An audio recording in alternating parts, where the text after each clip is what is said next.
Welcome to AFSA's Diplomats at Work, where we talk to active duty diplomats about work and life in the U.S. Foreign Service. AFSA, or the American Foreign Service Association, is both the professional association as well as the union for the U.S. Foreign Service. We have about 16,000 members from across 6 foreign affairs agencies. And as the voice of the Foreign Service, which is incidentally our tagline, one of our key jobs is to share the story of our diplomats with fellow Americans. So today we're going to be talking to Steve Herman, who has a unique role as both a journalist and a foreign service officer with the Voice of America. And Voice of America is one of these agencies that maybe not many Americans may be familiar with, especially younger generations. In fact, the agency wasn't able to broadcast directly to Americans until relatively recently. So today we will learn more about Voice of America. We'll learn more about this small corner of the U.S. Foreign Service. And of course, we'll learn about Steve Herman and his lifelong career-long fight against disinformation. So before we get into the good stuff, I do want to let you know that we will have a Q&A portion available. You'll be able to ask questions of Steve. So please put those questions into the Q&A portion of your screen at any point during our discussion, and then we will address your questions in the second half of today's program.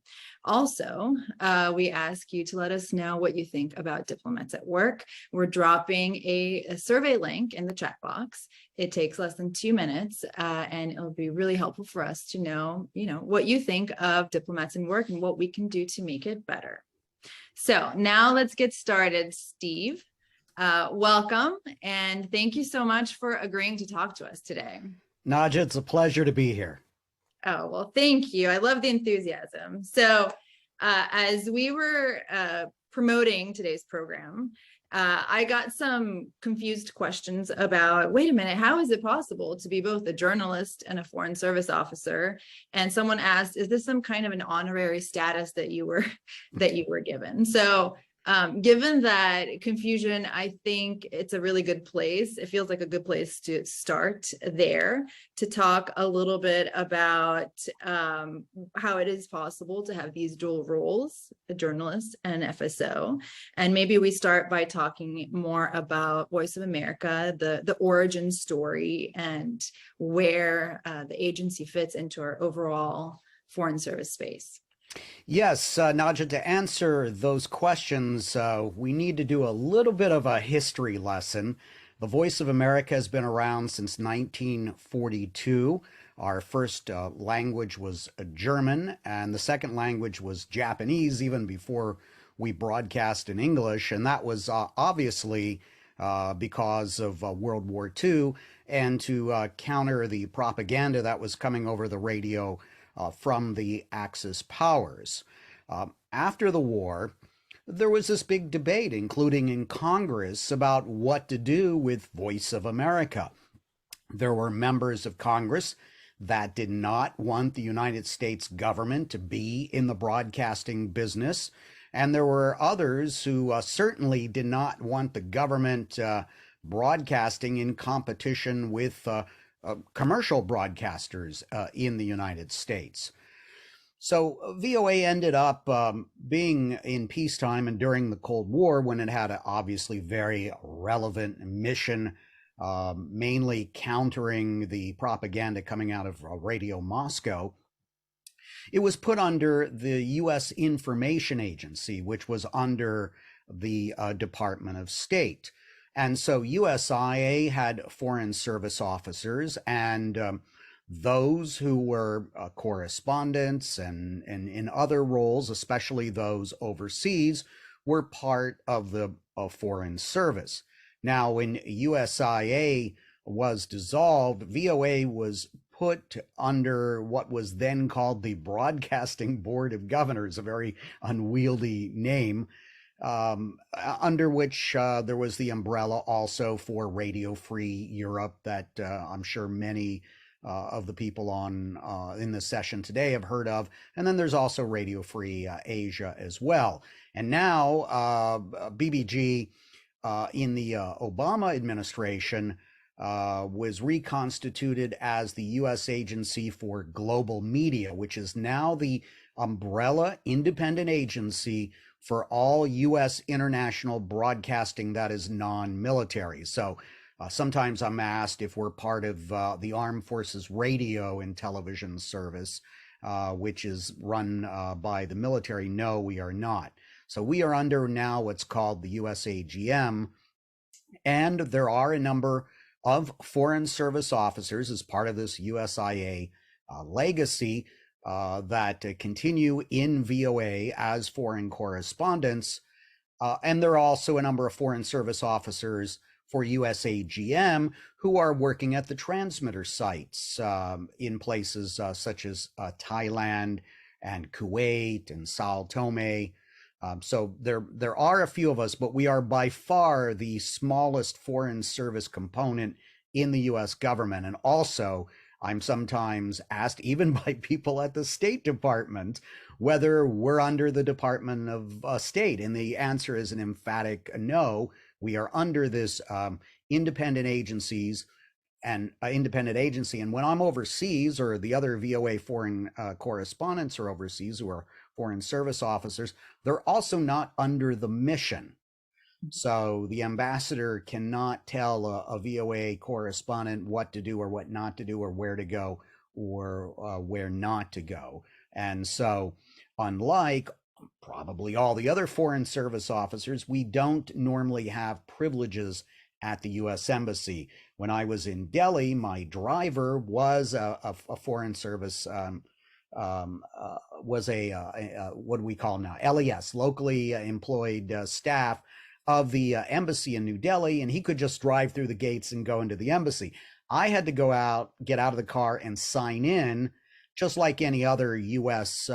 Civilian would have to enter the embassy. So that's a kind of a long answer to a short question. No, that was very helpful, I think, to trace the history so we can get to where we are now. So maybe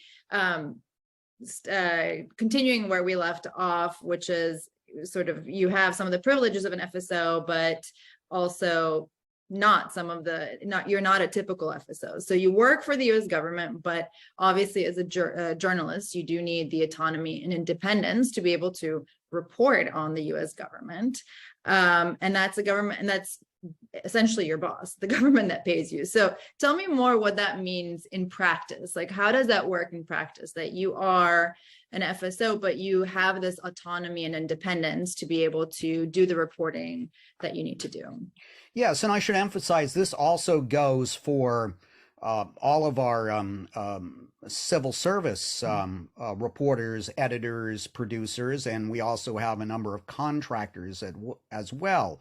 We are government employees, but because of the congressionally enacted firewall, any particular administration cannot tell us what to report or what not to report. We have a role, a mission to report about America to the rest of the world. And that also means reflecting the different viewpoints in the United States as well. So tonight, for example, I'll be helping to host VOA's State of the Union live broadcast on the radio side.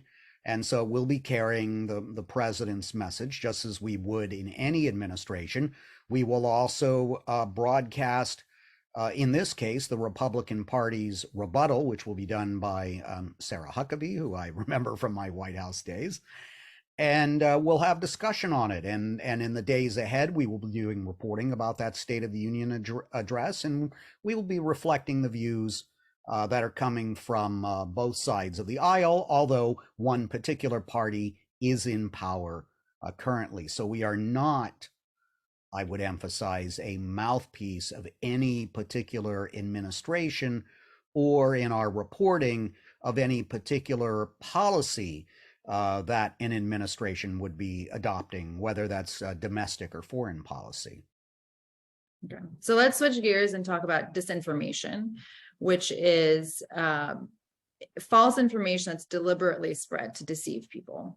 So it's obviously a very current topic today, but it's really not a new phenomenon. I mean, I guess you could say VOA was sort of established on the idea of combating disinformation, but maybe you can talk to us a little bit about why this suddenly seems to have become such a pressing issue, and how you see your role and your unique perspective as a journalist diplomat in combating or in fighting against disinformation.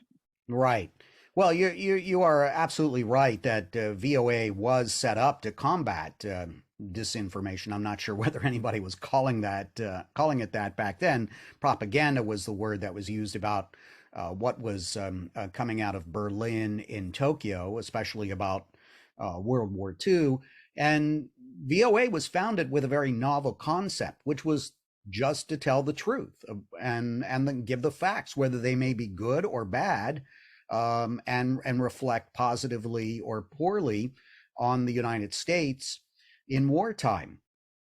And people learned from listening to those broadcasts that because Voice of America was not always just saying, the United States sunk 1,000 Japanese ships and it's a total victory, as opposed to what was coming out of Germany and Japan, which obviously was disinformation and propaganda and not fact-based. People around the world learned, as they did also during the Cold War, to trust what the Voice of America was broadcasting. So it's really very simple. I don't think it's any sort of sophisticated program to combat disinformation. It's like put out the facts, and then people hopefully can be able to discern versus the other sources of information they're getting.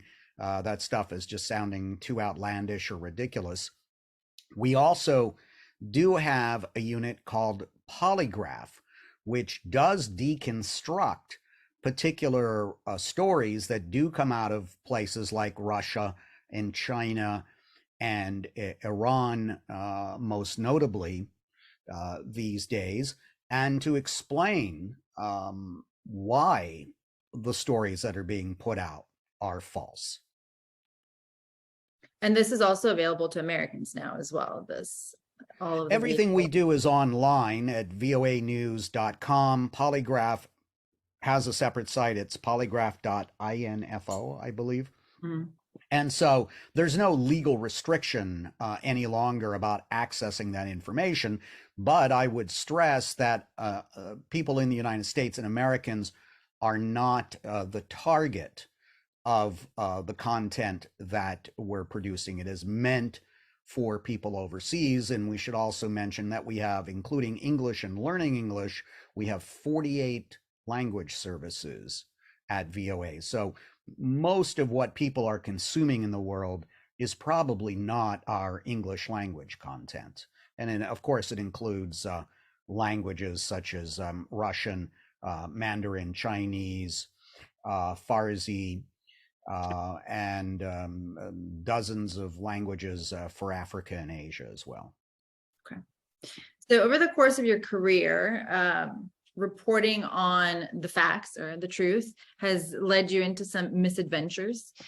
Recently, your Twitter account was suspended along with several other journalists by Elon Musk. And then a few years ago, I think you were also banned from further travel on Air Force Two by Vice President Pence's team. And so I wonder if you could just tell us a little bit more about these incidences and kind of what that means, why it's problematic, and what it means for the bigger picture. Maybe we can start with the Twitter incident most recently.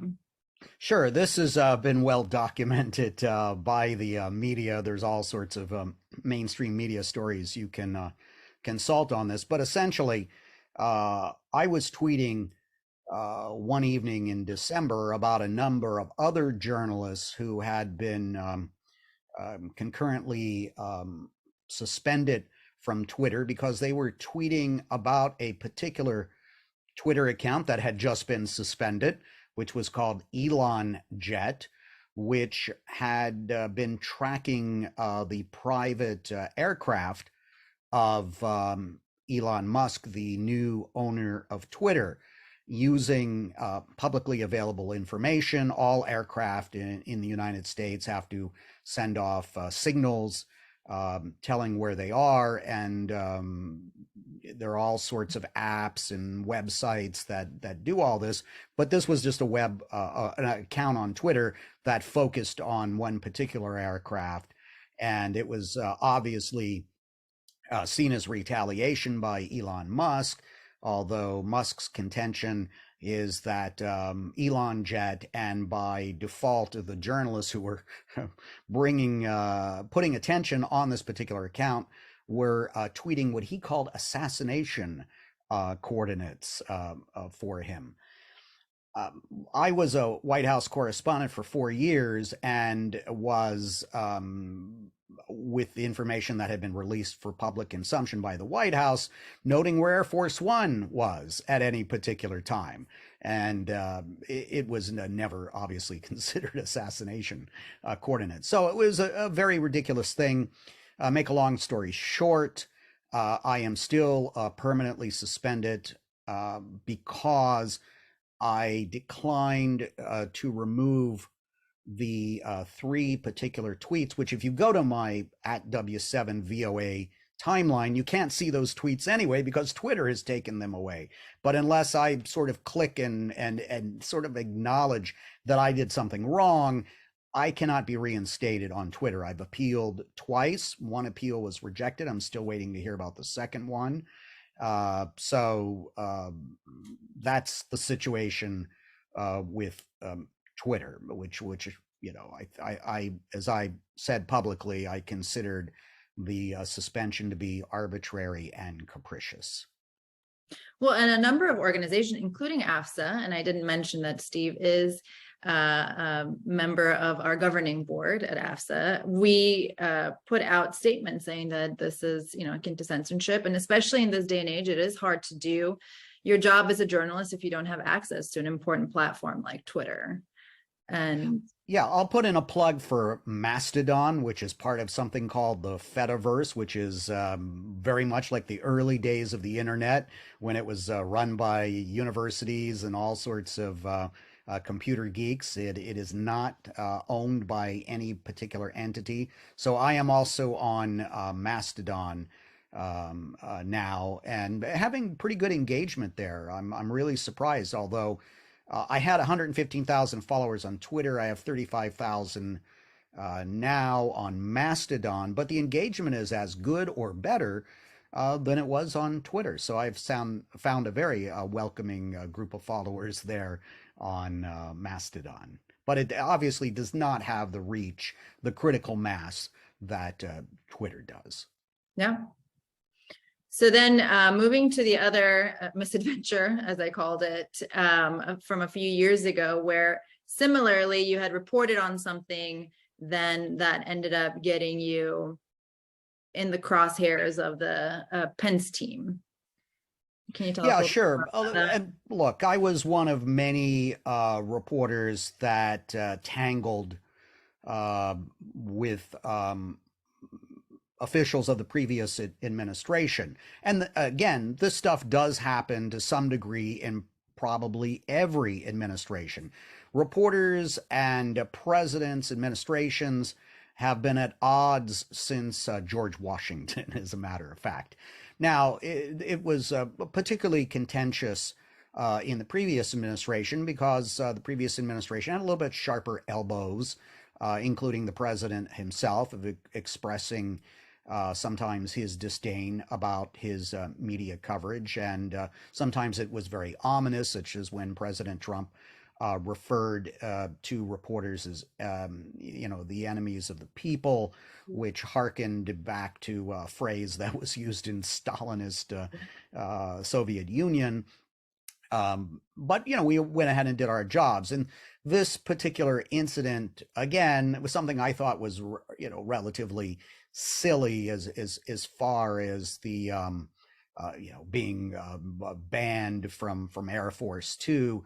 I was with a Vice President Pence at the Mayo Clinic during the pandemic, and Pence did not wear a mask inside the Mayo Clinic. The Mayo Clinic actually had said and tweeted, and then that tweet was deleted, that it had told the vice president that masks were mandatory. And then I pointed out a couple days later, actually, when Mrs. Pence had come to the defense of her husband, I pointed out that actually, I had a smoking gun, so to speak. I had a notification to the media telling us, those of us traveling with the vice president, that masks would be mandatory at the Mayo Clinic. And then I was accused of revealing what is called what we call FPPO, for planning purposes only, that we had gotten this email off the record ahead of the trip, and it said, for planning purposes only, you have to wear a mask. Well, the trip was over by some days, so the FPPO aspect of all this was moot as far as I and just about anybody else was concerned. But that was the excuse used, that I had violated this policy to knock me off of Air Force Two. And how long did that ban last? I'm trying to think if I flew on Air Force Two subsequently or not, because most of the time I was flying on Air Force One, not Air Force Two. I think it just sort of went away, and I never explicitly asked if I was welcome again on Air Force Two. But VOA is part of the rotation of pool reporters that travel with the president and vice president, and I think it just sort of faded away. But obviously it got a lot of publicity, because this was something that the vice president's office had told me, and then repeated it publicly as well. Yeah. So being a journalist, diplomat, as I have dubbed you, you do have access to places and people that other FSOs, so what we call Foreign Service officers, may never have. You had a visit to North Korea some years ago. I think this is a good example. Maybe you could tell us a little bit more about this trip to North Korea and why you have called it one of the most memorable trips, I think, in your professional career.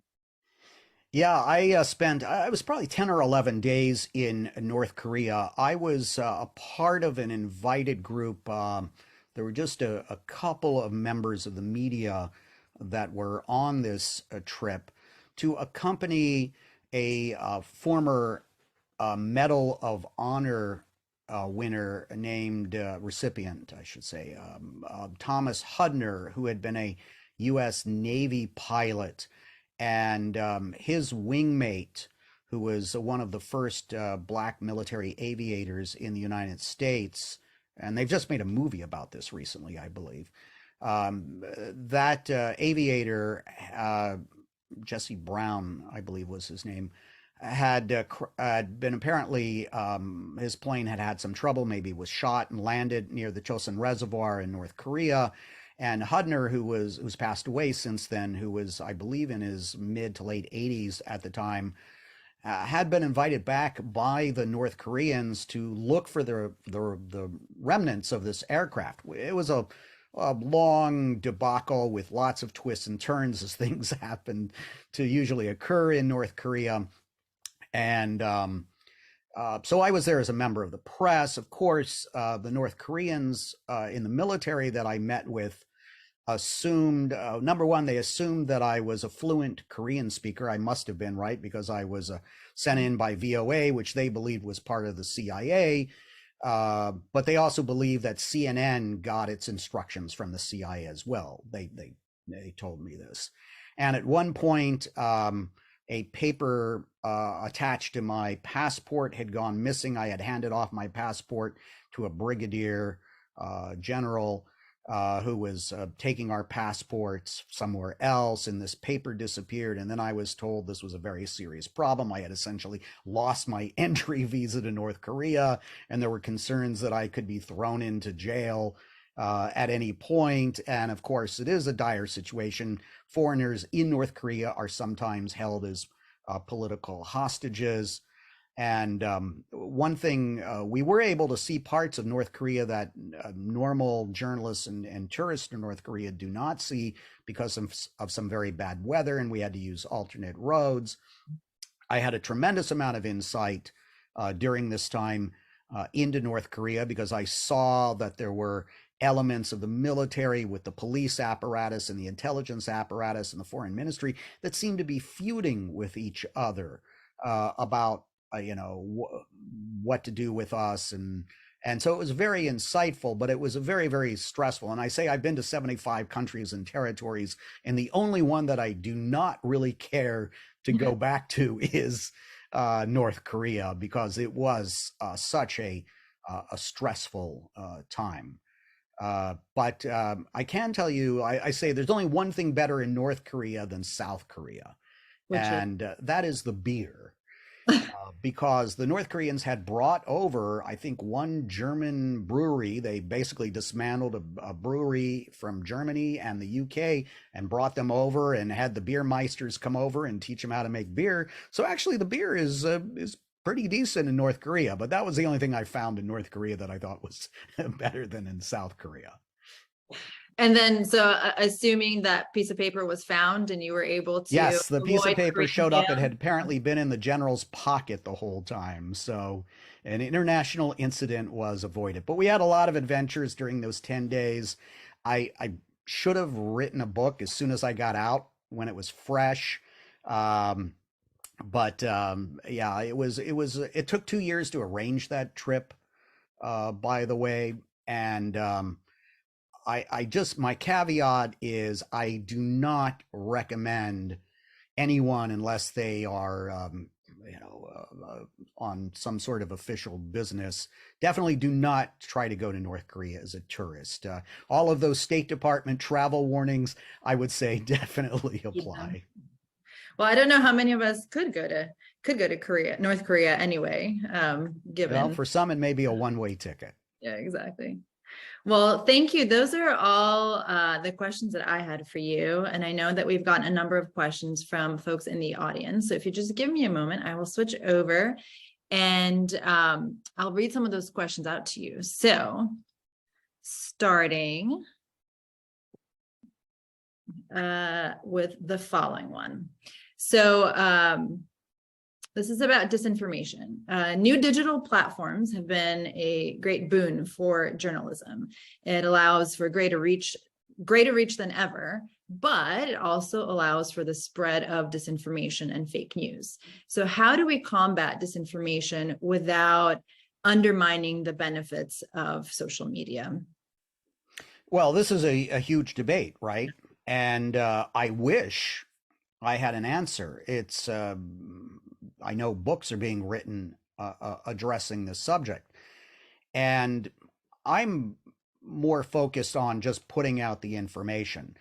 I do have to say, I was overseas for about a quarter of a century, and I came back to the United States in 2016, and I was really surprised and a bit disheartened to find that a lot of people, including educated people, seem to be relying on their Facebook page for information and weren't really discerning in where they were getting their information from. And so a well-researched investigative article by a major news organization didn't seem to hold any more water to them than something their friend had posted on Facebook. And if you tried to track down where that had come from, sometimes you could trace that back to Russian disinformation.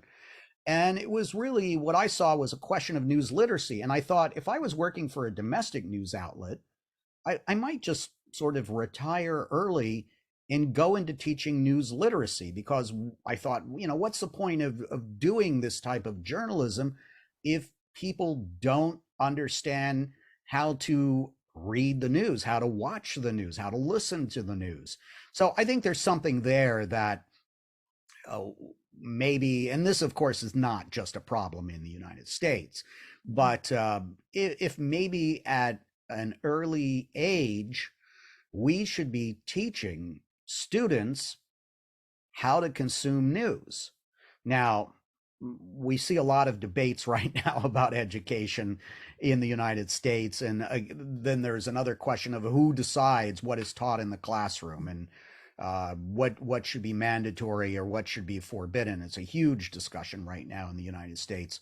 But from my perspective, I do see that there's a problem with news literacy, and obviously the fire hose of information that everybody's getting and the reliance on social media where there's not really good vetting of that information is definitely part of the problem. But I think a lot of people would say, well, maybe it's obviously, if we're adults, it's incumbent on us to self-educate, but what do we do with the next generation coming up? It's a huge question that needs to be addressed, obviously. Yeah. So related, the following question is, because of the increase in prevalence of disinformation and fake news, and also the general social polarization, I would say this is true all over the world, including in the US. It seems that it's trending that there is lower confidence in traditional journalism and news outlets. Has VOA been affected by these shifts? And if so, how do you adapt/compensate? Sure. Well, there's no doubt if you look at surveys in the United States that journalists and journalism are not trusted. We do surveys with our audiences in other countries, and in some of these countries the percentage is remarkably high. I've seen surveys that have been taken in the past number of years from places such as Afghanistan and Ethiopia and Burma, where the percentages are in the 80%, 90%, way above what any news organization would probably rank here in the United States. It's lower in places like Russia because VOA is very much outgunned by Kremlin supported, Kremlin backed media, not only in Russia, but in other Russian speaking countries. And VOA and RFE have a 24/7 television operation called Current Time, broadcasting into the Russian speaking countries around Russia. Obviously, we're not allowed on the air in Russia, but people can consume that by satellite TV and the internet. So in some countries, we do remarkably well considering what we're facing. And so I think the model still works that was implemented for VOA in 1942, which is to tell the news whether it's good or bad, and then let people decide whether you're credible or not. Obviously, there are a lot more competing voices out there now in 2023 than there were in 1942. No. Switching gears somewhat from disinformation, but I'm sure we'll be back to it. Here's another question from an audience member. In my experience, ambassadors, according to their letter from the president, supervise all official Americans of all civilian agencies. Is US AGM an exception? As far as I know, yes. And I can tell you from firsthand experience, we are not under the mission when we are overseas. We report back to our editors here in Washington at VOA. And if an ambassador has a problem with what we're doing in a particular country, then they would have to go through channels and that would end up being addressed by someone at VOA, but they would be looking to see if there was merit to the complaint, or it was just because a charge or an ambassador or somebody else was, upset with what our bosses were deeming objective and fair news coverage.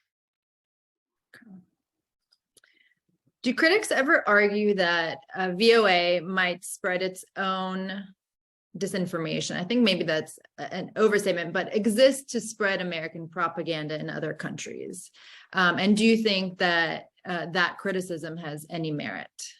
Well, I'm sure there are people that claim that, and if you listen to sometimes the criticisms of VOA that come out of Moscow and Beijing and Tehran and Naypyidaw, you'll hear that because the truth sometimes can be inconvenient. And I would just say the proof is in the pudding. And sometimes I even hear from people on social media, they see a headline that I tweet a VOA story and they don't like it.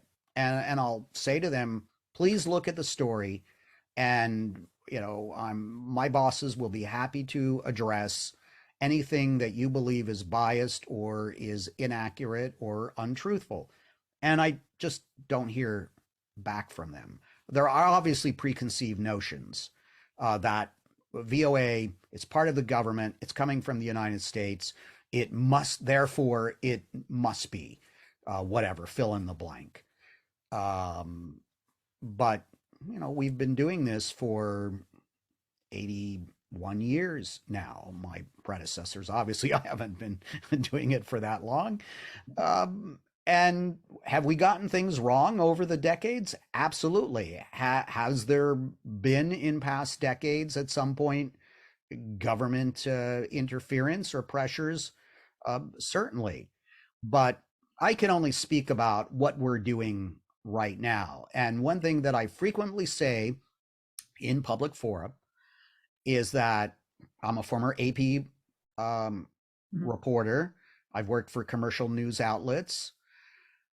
I have been doing VOA reports as either a freelancer or a contractor or a staffer for, 30 something years. And no one at VOA or in the, directly in the US government has ever told me you must report this or you can't report that, or you must spin it a certain way, or you have to avoid this topic. That has never happened. And a lot of my colleagues also come from solid journalistic backgrounds before they worked at VOA. And it would be intolerable for us if our editors and those above them tried to turn our organization into a propaganda agency. And during the last administration, near the end of it, there was new leadership that came in and wanted to change things. And there were a number of journalists, including myself, who felt that the firewall was being breached. And some became whistleblowers, and this went to federal court. And VOA's independence was upheld by a federal judge. Now, should there be some perhaps further strengthening of the firewall?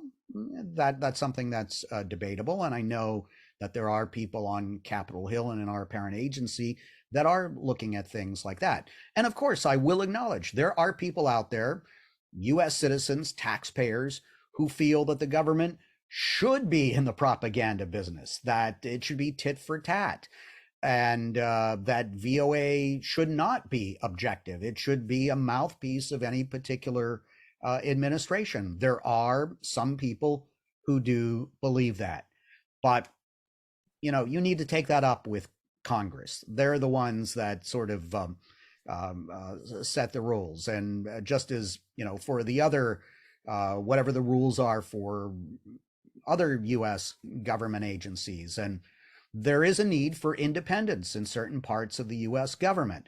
That's why we have inspectors general, right? They have to have the freedom sometimes to do internal investigations without political or executive pressure.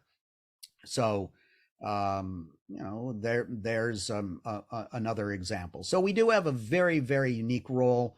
And I think most people, when it's explained to them, they do understand it and do see the value in it. Yeah. So you're essentially the auditors of U.S. government media. Well, but we're not just, we do cover the government. We have two, correspondents, English language correspondents, and some of the language services have correspondents at the White House. We have someone full-time on Capitol Hill. We have a Pentagon correspondent. We have someone who covers the Justice Department and on Chief National Correspondent, and there are others. If there's something happening with the government, we would report about it. And sometimes, just as they don't like the Washington Post or the New York Times reporting uncomfortable facts, that is true for VOA correspondents as well, being in the crosshairs sometimes. So what are your thoughts, following question, on objective reporting in a political landscape where Democrats and Republicans are so bitterly pitched against each other? Yeah, certainly we're living in a much more polarized atmosphere politically in the country as a whole and in the media since the time that I last was working in the United States. And that is challenging because, as I mentioned, I do put something up on social media, and I will hear it from both sides that they feel I should only be reflecting a view that confirms whatever their certain political view is. This is known as confirmation bias. A lot of people just want to seek out information these days that confirms their own views, instead of looking at objective information or seeing stories that may challenge what they believe. This is not something that VOA correspondents are uniquely confronting. And I can tell you, in every administration, there have been people inside and outside of government that have not liked what VOA has reported, just as been the case with those that work in the domestic mainstream media as well. And so you just have to sort of put blinders on. I mean, we're obviously aware of the distraction and the noises out there, but we're very, very fortunate to have editors and managers and organizational leadership that believes in the mission and backs up the reporters such as myself that are on the ground. But I can assure you, if something gets out of whack, there are remedial efforts, there are procedures, and VOA, I think, has been pretty good about addressing these rare internal challenges. I worked between the time I was on the White House beat and before I became Chief National Correspondent, I worked in our Standards and Practices unit for 9 months. And so I was in that role of examining when there were particular issues internally or complaints coming externally. And I can assure you, they are studiously examined and taken very seriously. We're not just, trying to, put something under the rug when a problem comes up. Okay. Do other countries, UK aside, have VOA-like communication entities that impress you? Well, look, they're a little bit different in other countries. They have different structures, but obviously the BBC is a preeminent global news organization with an external arm, BBC World. They are fortunate in that they get to rely also on a domestic news apparatus, which we don't have.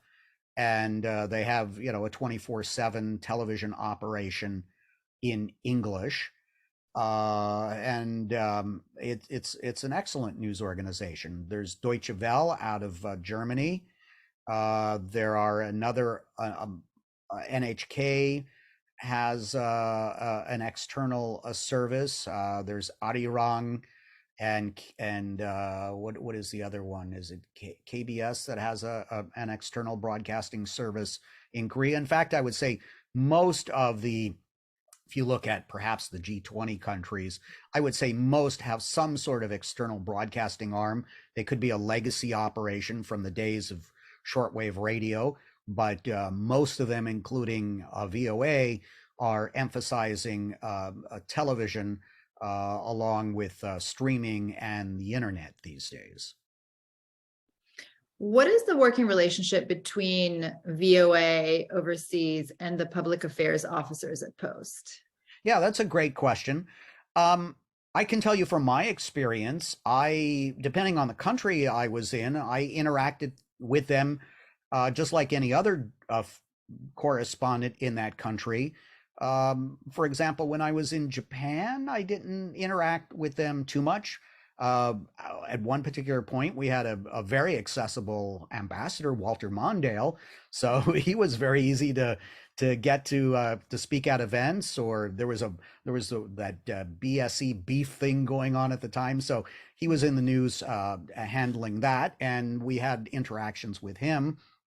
Um, Korea was a country where I interacted much more with the embassy and U.S. Forces Korea because there was a lot of news involving the United States. When I was posted in India, um, I didn't really talk to the embassy that much. So it depends if something flares up in the bilateral relationship. It's something that we would cover. And then when I was in these postings, I may have been covering up to a dozen countries. I think in India I covered more than 6 countries, and in Thailand I had much of Southeast Asia, almost all the ASEAN regions. So I was also dealing with other countries. So in particular countries, maybe it might be Nepal or Bangladesh or Burma. Then we might have more interaction. But I was just approaching them as any other journalist, and it was up to them to decide how they were going to respond to me. Did the fact that I was working for VOA and I was technically a foreign service officer factor into their equation? I don't know, perhaps.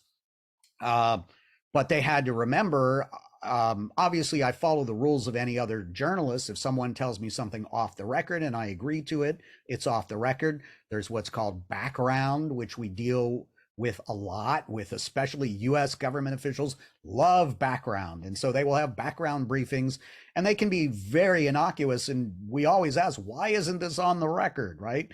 Because there is nothing sensitive that's coming out of the background briefing, but they just don't want their name attached to it. So you'll see a lot of things, obviously, for people who are in this today with us, who are students or don't work for the government. You'll see a State Department official said Thursday that China made a big mistake with the floating the balloon over the United States, right? Well, that's because they agreed for that briefing or to give a response that we could not use their name. We could only identify them. Then there's other things, deep background. I mean, sometimes it gets, I think, a little bit silly, but we have to abide by these ground rules sometimes that are set down by officials. And it's not just the US government. There's other officials of other governments also talk on the same terms as well. Yeah. I mean, yes, bureaucrats are famously risk averse. So I'm not surprised about the background and deep backgrounds. Here's a question, and I guess we'd love to hear your thoughts about social media companies and if they have a responsibility to manage content that spreads on their platforms. Yes, this has come up a lot. I've been asked a lot about this since my Twitter, whatever it is, permanent Brush with suspension, Elon. deeper level of purgatory, ban, I don't know. And I have said, and I've been very welcoming of the statements that AFSA has put out and a number of other organizations, and that have been very supportive of me and other journalists. And what I have said, for example, if you want to get technical, there's this Section 230 argument that's been going on involving social media platforms and how they should be regulated or not by the government. And it's like, I don't want any part of that. I'm just a journalist. I believe that there should be transparent rules for these platforms. And, obviously the platforms have a right to delete false information, obscene material, etc. It's just sort of common sense to me.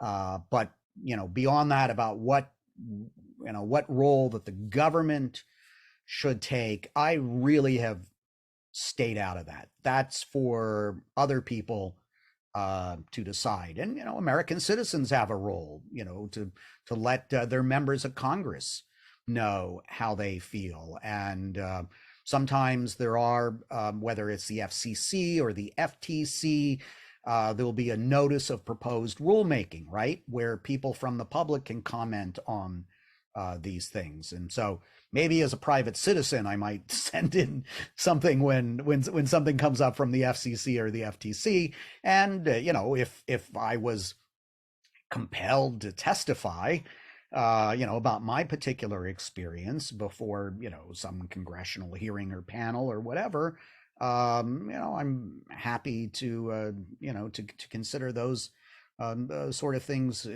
as well. But I can only state my experiences. I believe, just as in my news reporting, it's really not my role to give an opinion. But when something directly affects me, such as being booted off of Twitter for what I consider to be an overtly ridiculous reason, then I do feel compelled to speak out, because it's something with me personally. But I'm not going to try to set government policy on a particular issue. I'll be happy to report about it.